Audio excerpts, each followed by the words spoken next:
মেঘের যে মিতালি, মেঘের যে খেলা, সাজেককে কেন যে মেঘের রাজ্য বলা হয় তা আসলে আজকেই বোঝা গেল। মেঘপুঞ্জি থেকে ভোরের এই দৃশ্য দেখার জন্য আসলে আপনাদের একবার হলেও সাজেকে আসা উচিত।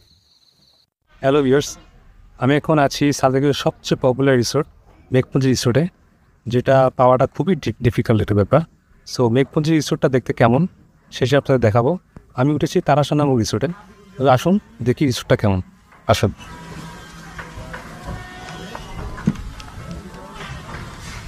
ঢুকতেই এরকম একটা সুন্দর বারান্দা পাবেন।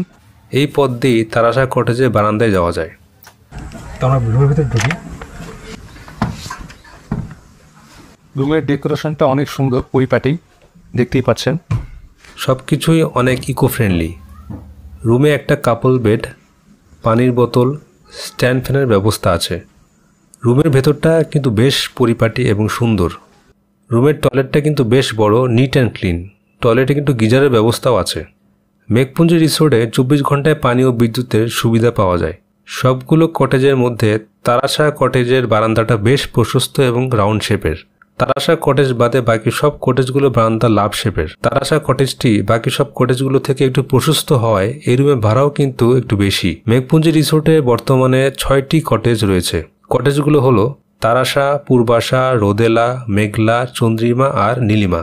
প্রতিটা কটেজে সর্বোচ্চ 4 জন করে থাকতে পারবে। কটেজগুলো এমনভাবে বানানো যাতে আপনি মেঘের খেলা পরিপূর্ণভাবে উপভোগ করতে পারেন।